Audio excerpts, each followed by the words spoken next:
Sebelum kita lanjut, jangan lupa like, comment, subscribe, dan nyalakan notifikasinya agar tidak ketinggalan info terbaru lainnya. Semoga bermanfaat. Ada campur tangan di sana. Sekarang Kristus palsu yang Anda akui tadi, yes, Kristus palsu Anda sudah akui akan datang. Oke, nah sekarang apakah Anda percaya bahwa Kristus palsu itu akan menyesatkan banyak orang? Itu ucapan Yesus. Matius 24 nomor 5. Akan menyesatkan banyak orang. Pertanyaan saya, mana banyak orang pengikut Kristus palsu itu? Silakan.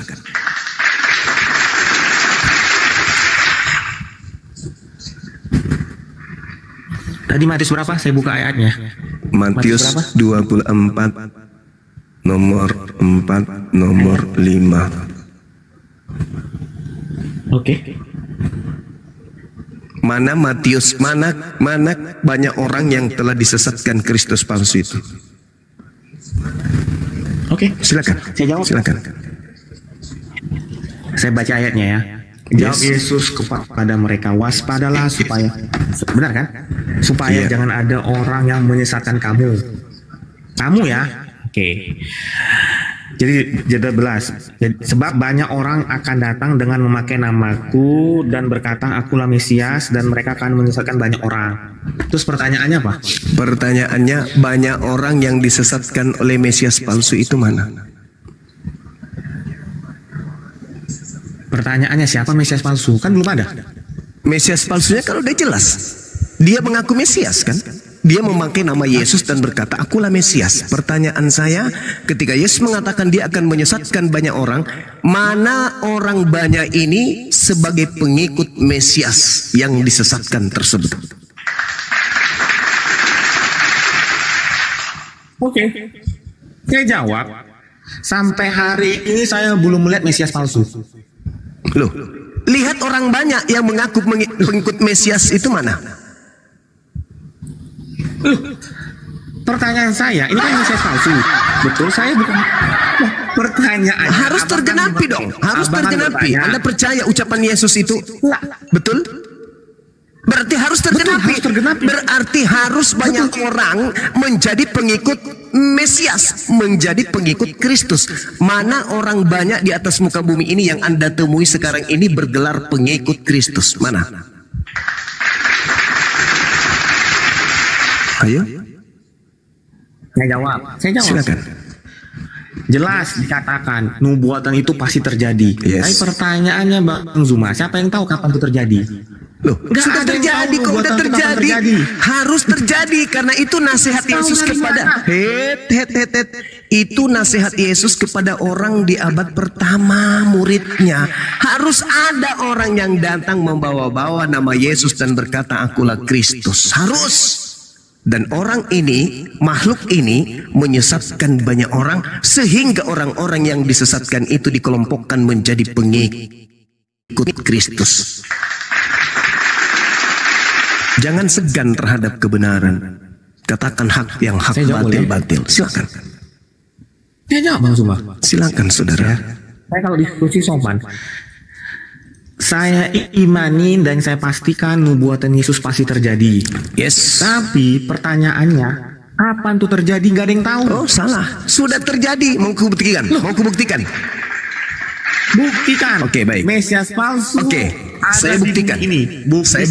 Saya buktikan. Baik. Silakan. Matius 24 nomor 3. Ketika Yesus ditanya, apa tanda kedatanganmu? Tanda kedatangan kamu.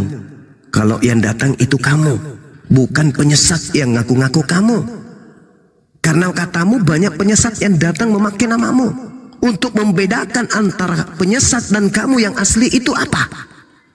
Yesus menjawab di mana? Matius 24 yang sama, data nomor 27, 29, dan 30. Tanda-tanda kalau aku yang datang adalah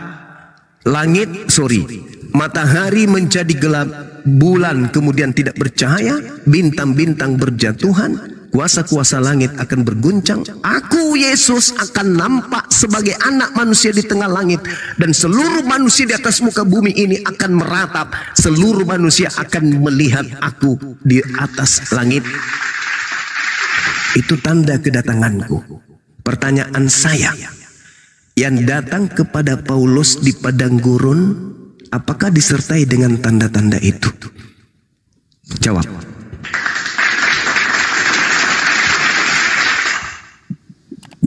Oh, itu maksud jawaban. Itu pertanyaan. Oh yes. Gampang gue jawabnya. Ya silakan. Gampang. Silakan saudara, silakan. Yang pertama, ya, saya percaya dengan nubuatan Tuhan Yesus yang tertulis 24 ayat ini. Matahari segala macam gue percaya, gue udah baca. Terus pertanyaannya, kalau begitu yang datang kepada Paulus bukan Yesus dong? Karena tidak tertulis dengan demikian. Gue jawab, yang datang kepada Paulus adalah Yesus. Karena Yesus datang bukan untuk menghakimi, tapi untuk bertemu. Bedakan. Kalau abang tadi mengatakan kedatangan Yesus itu di ayat 27, abang nggak lihat di atasnya. Yesus datang untuk apa? Untuk menghakimi. Yesus datang ke Paulus bukan untuk menghakimi. Berbeda kasus abang. Lihat di situ. Jadi yang datang kepada sekarang gue tanya abang, tertulis di mana, di ayat, di kitab manapun, mau di Al-Quran, Alkitab maupun apapun, kasih saya satu ayat yang mengatakan bahwa iblis bisa mencederai manusia. Nggak ada. Iblis hanya menghasut manusia. Iblis tidak bisa melukai manusia. Jadi saya buktikan yang datang kepada Yesus adalah, yang datang kepada Paulus adalah Yesus. Karena apa? Bisa baca Markus 5? Mengatakan apa? Bisa baca Markus 5? Markus 5 ayat. Baca aja dari nomor 1 sampai nomor 20 bagaimana iblis telah menyiksa kemudian seseorang.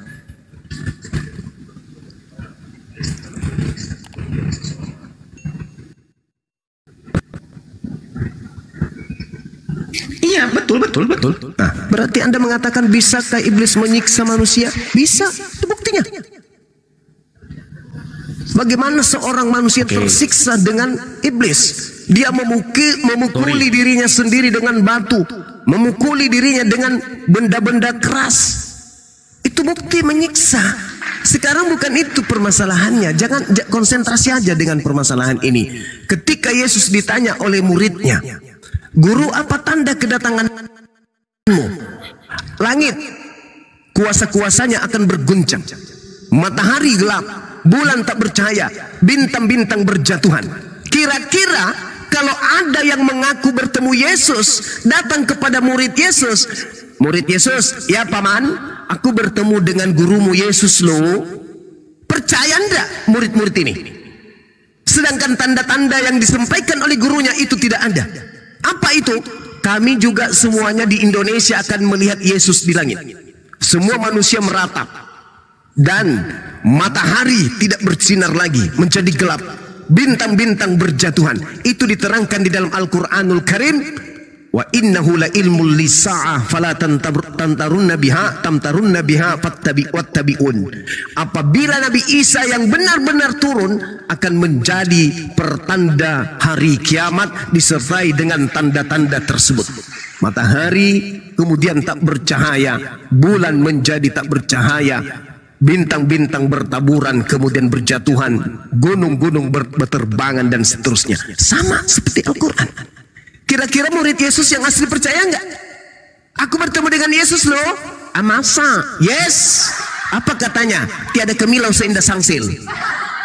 Tidak bisa. Makanya Yesus berkata di dalam Matius 24 yang sama, "Jadi apabila ada orang berkata kepadamu ada Yesus di sini, ada Yesus di sana, jangan kamu percaya."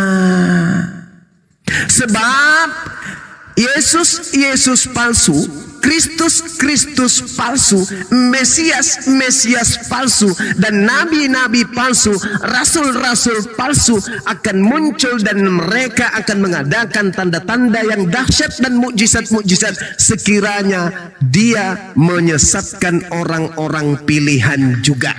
Camkanlah, aku sudah mengatakannya terlebih dahulu kepadamu.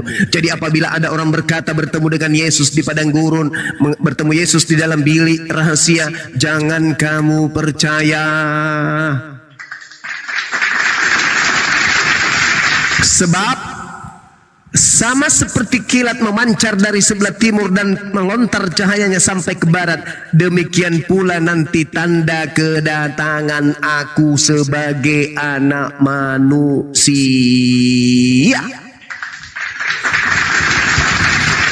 Makanya ketika Yesus asli yang datang menemui Paulus di abad pertama, maka kiamat terjadi pada abad pertama. Kenapa? Karena bulan tidak bercahaya lagi, matahari menjadi gelap, bintang-bintang berjatuhan, kuasa-kuasa langit akan berguncang. Tapi itu tidak terjadi, maka yang datang kepada Paulus yang membodohi miliaran manusia itu bukanlah Yesus kami, tetapi itu adalah syaitan yang datang dengan membawa nama Yesus.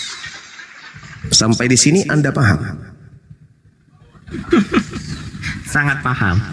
Oke, gue jelasin. Silakan.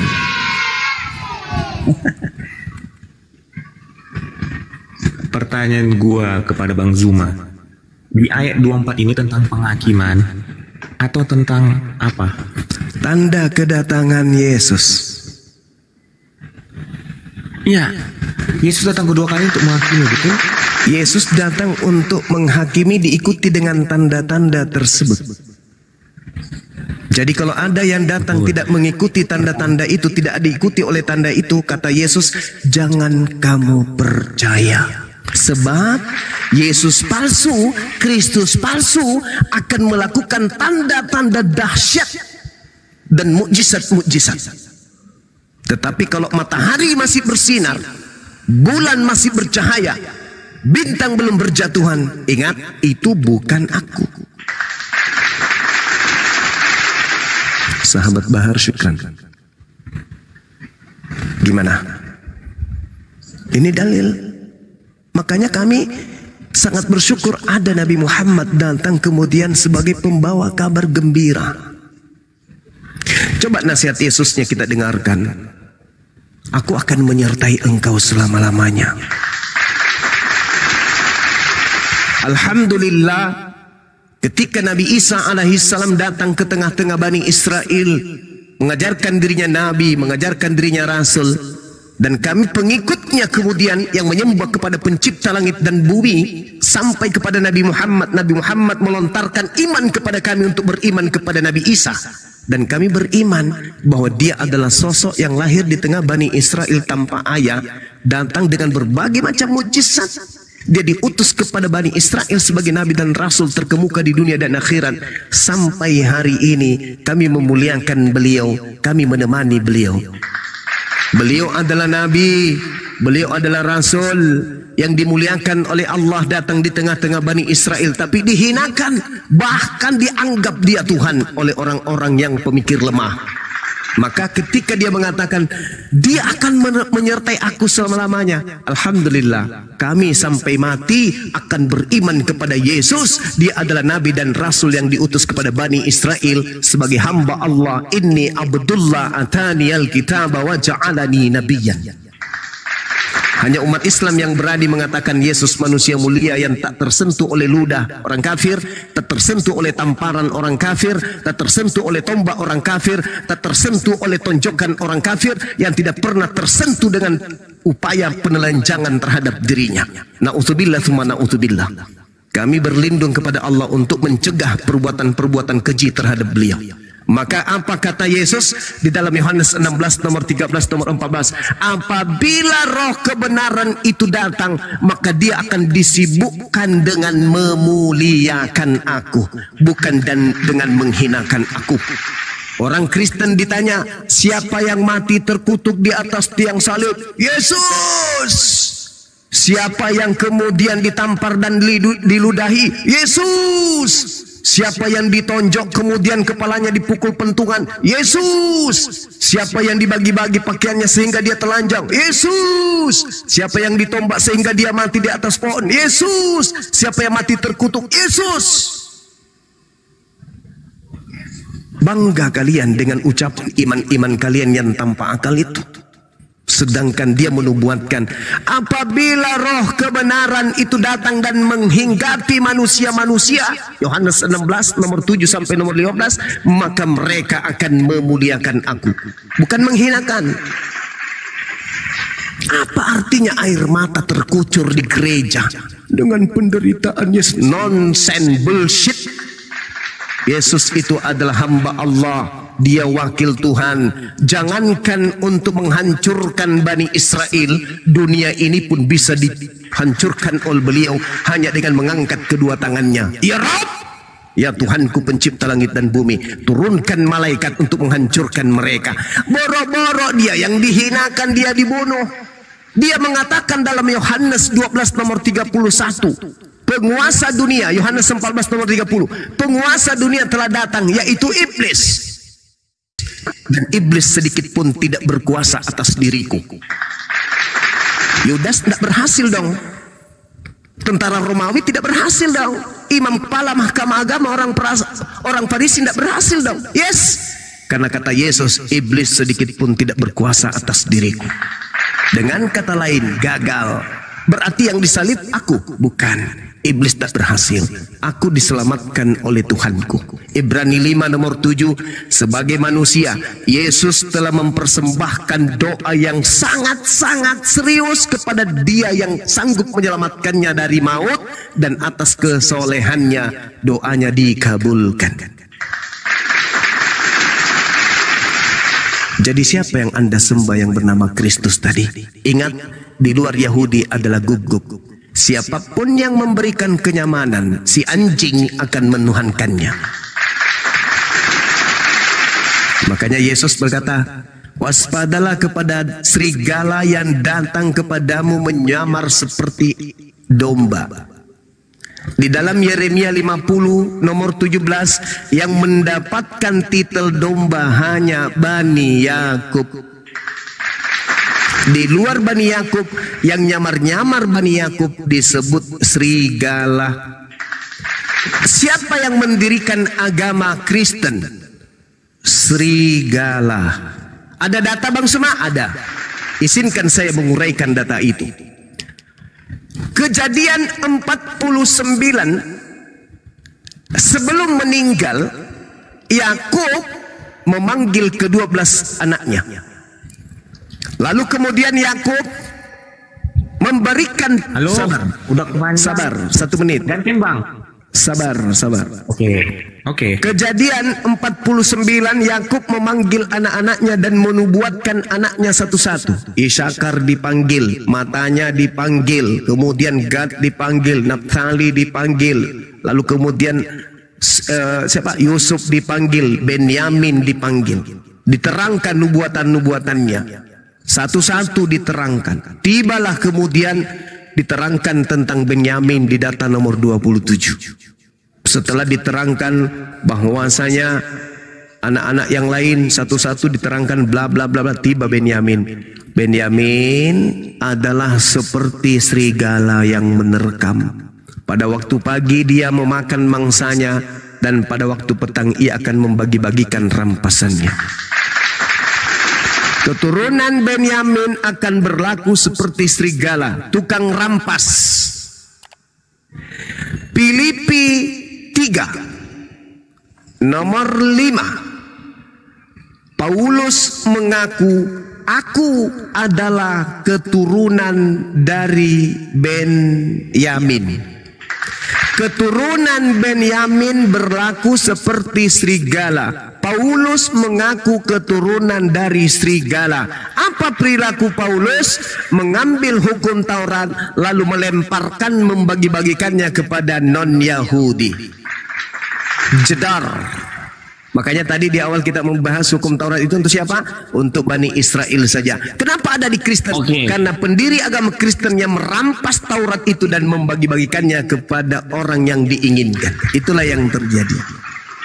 Oke, kembali kepada tema Kristus yang Anda sembah itu bukanlah anak Maria. Silakan. Syukran sahabat Zul, barakallahu fiik. Gua jawab semuanya narasi Bang Zuma 1 jam tadi, gua diam ya. Bukan 1 jam kawan, 1 minggu. Oke. Silakan. Jawabannya sangat gampang, sangat easy. Yang pertama. Tapi tidak benar. Kenapa Yesus harus mati? Oke, saya nggak potong kan, Bang, sabar. Enggak, cuma nyeletuk aja. Yang pertama. Ya, lanjut. Kenapa? Oke. Yang pertama, kenapa Tuhan Yesus harus mati? Di perjanjian lama Bang Zuma, ingat. Kalau Bang Zuma pernah dengar cerita Musa. Bangsa Israel selamat karena apa? Karena sewaktu ulah diturunkan Tuhan kepada di tanah Mesir. Karena darah bangsa Israel selamat. Oke? Itu Bapa di surga sama bangsa Israel. Tuhan Yesus disiksa yang tadi Bang Zuma katakan, keluar darahnya Bang. Ngocor tuh darahnya. Dengan darah Yesus kami selamat Abang. Karena tadi yang sepakat di Matius 15, dengan iman engkau akan selamat. 1. Yang kedua, bagaimana kita membedakan Mesias palsu sama Mesias palsu atau yang benar? Saya katakan yang datang kepada Rasul Paulus adalah Tuhan Yesus yang asli dan benar. Buktinya apa? Sangat jelas. Di Matius 24, di situ dikatakan mereka hanya bernubuat, tapi tidak mau menderita. Di Kisah Para Rasul 9 jelas. Aku sendiri akan menunjuk kepadanya betapa banyak penderitaan yang harus dia tanggung oleh karena namaku. Perbedaannya di situ. Apakah Paulus mau menderita karena nama Yesus? Mau. Buktinya apa? Paulus mati karena menyebarkan firman Tuhan. Clear. Itu bedanya. Perbedaannya cuma 1. Ya, bagaimana membedakan? Kita tahu itu Tuhan Yesus asli atau enggak di penderitaan. Karena yang namanya kasih, yang namanya cinta itu harus ada buktinya. Apa buktinya penderitaan? Kalau cuma ngomong doang seperti tertulis, orang-orang yang menyebut nama Tuhan Yesus tidak selamat, itu maksudnya apa? Itu cuma omong doang, tidak ada perbuatan. Karena orang Kristen itu bukan hanya berseru kepada Tuhan Yesus, tapi juga mengimani Yesus adalah Tuhan. Itu perbedaannya. Clear di situ. Saya jawab semuanya yang Bang Zuma katakan. Sangat easy. Ada lagi Bang Zuma? Oke. Jadi ini mau gereja. Ini jawaban orang yang putus asa. Orang yang sudah putus asa loncat ke darah. Imamat 1 nomor 2. Katakanlah kepada Bani Israel apabila mereka hendak kemudian mempersembahkan korban penebus dosa kepada Tuhan, agar mereka kemudian mempersembahkan hewan ternak, domba, kambing, lembu, sapi. Tidak ada manusia. Imamat 18 nomor 20, sabar. Jangan kau persembahkan anak manusia kepada dewa Molok. Dan tidak ada pengajaran nabi-nabi mempersembahkan penebus dosa menggunakan manusia. Hanya penyembah dewa Molok, sabar, yang mempersembahkan darah manusia. Yesus memerintahkan mempersembahkan apa? Baca Matius 8 nomor 4. Perlihatkanlah dirimu kepada imam. Lakukanlah persembahan seperti apa yang diperintahkan oleh Nabi Musa. Apa yang diperintahkan Nabi Musa? Imamat 2. Sabar. Nanti giliran Anda. Martin sabar dulu ya, satu-satu kita selesaiin dulu ya, sabar. Ya. Jadi langsung Yesus mengajarkan mempersembahkan kurban hewan. Itu yang pertama. Kemudian ketika Anda mengambil data di dalam kitabnya orang Yahudi, Tidak ada hubungannya dengan Kristen. Tadi sudah saya katakan kepada saudara, kalau orang Kristen penyembah Kristus ini bernarasi supaya dianggap mereka benar, mereka akan mencomot-comot dalil di kitabnya Yahudi yang tak ada hubungannya dengan mereka. Yesus ingin dibunuh, itu bukan karena tebus dosa, bukan. Yesus ingin dibunuh karena mereka orang Yahudi takut bangsanya dirampas oleh bangsa Roma. Di mana itu tertulis? Baca di dalam Yohanes 11 nomor 45 sampai nomor 57. Hari ini juga Imam Kayafas, imam besar Yahudi, bernubuat bahwa Yesus harus mati demi untuk bangsa Israel, agar bangsa Israel tidak dirampas oleh orang Roma. Itulah alasannya kenapa orang Yahudi ingin membunuh Yesus. Yang pertama. Yang kedua, terkait dengan Nabi Paulus mati mengenaskan, itu karena menggenapi nubuat. Kejadian 17 nomor 14. Barang siapa yang menghilangkan hukum sunat kulub, maka dia harus dibunuh, dihilangkan dari sebangsanya, karena dia telah membatalkan hukum perjanjian kekalku. Galatia 5 nomor 2, dia membantah perjanjian kekal Tuhan. Barang siapa yang menyunatkan nonotnya, maka Yesus Kristus tidak berguna baginya. Dia menantang Tuhan, maka Tuhan mengatakan barang siapa yang menghilangkan hukum sunat, maka dia harus dibunuh, dilenyapkan dari sebangsanya, karena dia telah membatalkan untuk menghilangkan perjanjian kekalku. Yang ketiga, Ulangan 18 nomor 19 nomor 20. Barang siapa yang berkata mengatasnamakan diriku, tetapi aku tidak pernah berfirman kepadanya, maka dia harus dibunuh. Paulus sedang menggenapi itu, kawan. Jangan salah tafsir ente. Demikian.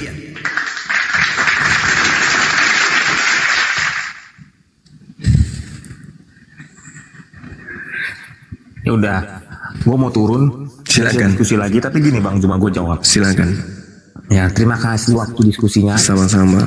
Gini. Ya. Sebentar sebelum saya turun gini. Di kitab Musa, ya kan, abang ini jangan standar ganda, abang ini harus fokus. Di kitab Musa kan dikatakan, abang katakan itu perintah hanya untuk bangsa Israel, betul? Yes. Betul? Ya. Yes. Artinya pengorbanan dalam pengorbanan hewan itu hanya untuk bangsa Israel. Terus pengorbanan manusia untuk siapa? Semua bangsa. Dari mana firmannya? Semua bangsa. Dari mana firman Tuhan bahwa menebus dosa untuk bangsa menggunakan manusia?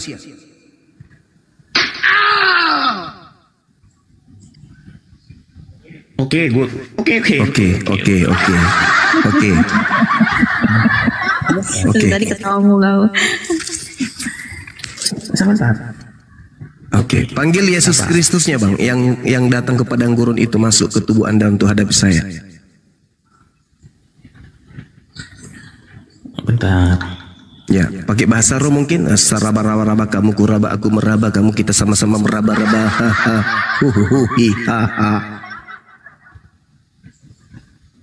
Sebentar. Ya. Ada ayatnya, sabar. Silakan.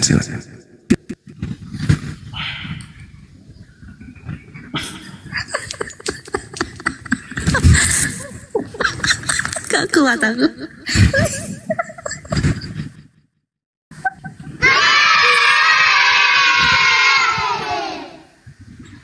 Kenapa hostnya ketawa? Hostnya suka sama siapa? Sama Zuma atau sama saya? Sama kamu, caramu. Dia suka caramu, kawan. Anda mau ke gereja, mungkin sudah waktunya sekarang. Silakan. Oh ya sudah, nanti kita diskusi lagi. Baik. Nanti gua kasih ayatnya. Siap saudara. Thank you ya semuanya. Iya, sehat selalu. Siang. Makasih. Makasih. Iya. Ingat, kita nanti belajar lagi sama-sama ya. Jangan bosan.